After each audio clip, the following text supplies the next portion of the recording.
who's in Port Elizabeth and has been following the trial for us. Jayed, good afternoon to you. Thank you so much for joining us once again. The defense lawyer advocate Peter Doberman has been criticized for his line of questioning, and today was actually no different, although some may argue that his tone seemed a little changed today. Talk to us about that.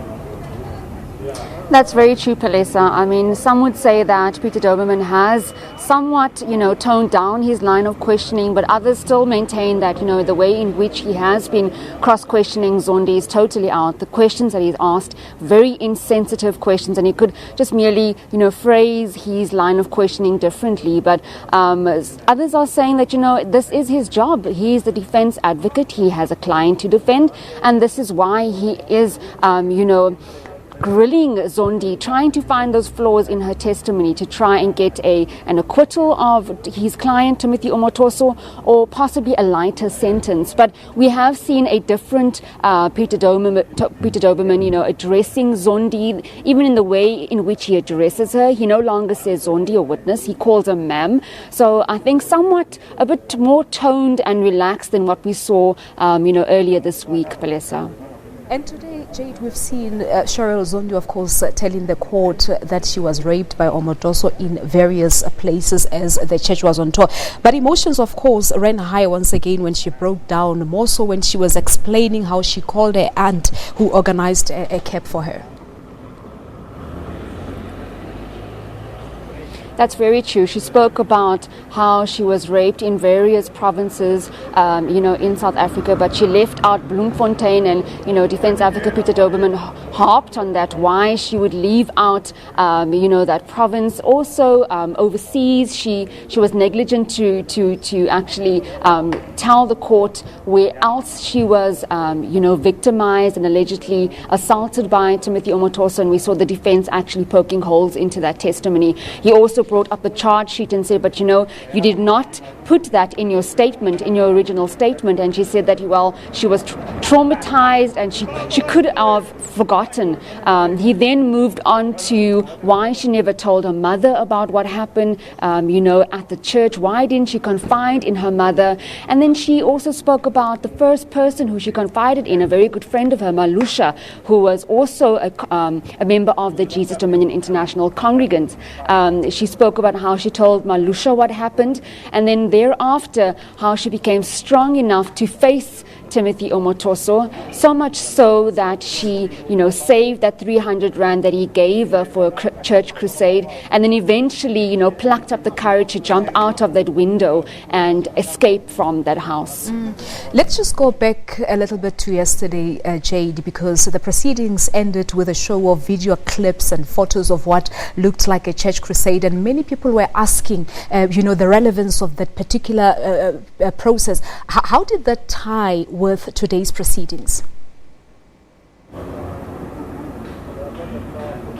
Well, we saw the defense, showing videos to the court, showing pictures of Cheryl Zondi with the other Grace Galaxy members. You would know that Grace Galaxy is a choir at the church, and they would travel crisscrossing around country, also internationally, with Timothy Omotoso. So the defense was showing the videos of her smiling and in happier times, and really cross-questioning her, asking her if this was happening at the backdrop, if she was sexually assaulted, like she said, in Israel and Nigeria and various other provinces in the country. Why is it that in these videos, in these pictures, she's seen smiling, she's jovial, she's interacting with Timothy Omotoso? And there we saw Cheryl Zondi saying, she had to hide her emotion. She had to hide the fact that she was angry at Omotoso, and she had to hide her disdain against the pastor, the man of God. But she really was very, very hurt. She was suffering inside. She also spoke today candidly about how she wanted to take her life. She did try to commit suicide. She turned to alcohol. There was once a stage she wore all black in defiance of everyone around her, and that is when people started noticing that there was something very wrong with Cheryl. Her mother noticing that there was something very wrong with Cheryl, even going so to say that she never told her mother what happened, but because of her demeanor, because of the way she was acting, that's how they started realizing that something was wrong. So we saw the defense, showing the court all those videos and just comparing the Cheryl Zondi that we know now, the strong woman, compared to her in better days, smiling and jovial with Timothy Omotoso, and trying to find contradictions within her testimony with regards to her being, afraid of Timothy Omotoso at the time, and also afraid to leave the church. Yeah. Jayed, we've also seen the massive support that Zondi received from the beginning of her testimony. Of course, she's been applauded by many on social media for her braveness. We've also seen her father in court for the first time yesterday. But talk to us about the support. How has it been for her in court and outside court, and for the accused as well?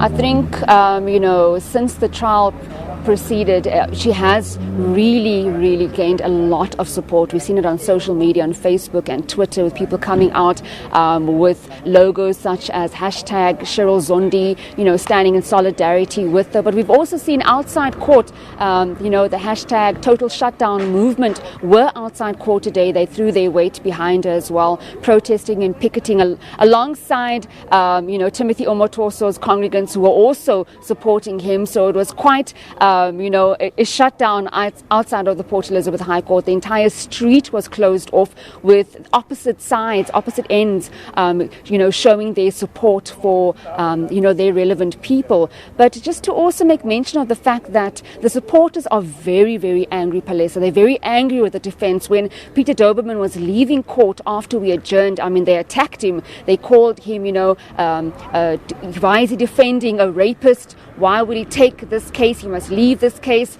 The way in which he's been questioning Zondi is totally out. They don't like him. They know where he stays. We had people hurling insults at him and also threatening him, saying they know where he stays. He needs to leave this case. So people are very angry out there. South Africans are very angry, and the supporters of Cheryl Zondi are very angry. They don't like the way in which the trial is being handled. They don't like the way in which Doberman has handled his cross-examination, and also they want people to rally behind Zondi so that she can speak out, and that the witnesses, the 48 other witnesses that are going to take to the stand, are not despondent when they take to the stand. That they are like Cheryl Zondi. They speak out and they're not scared and not afraid when that time comes when they have to face defense advocate Peter Doberman. All right, just a quick one here. We know that the court has been adjourned to next Monday. Zondi will be sitting for examinations next week, and therefore she will have to come back at a later stage. Do we know what is likely to happen on Monday? Who's likely to come next?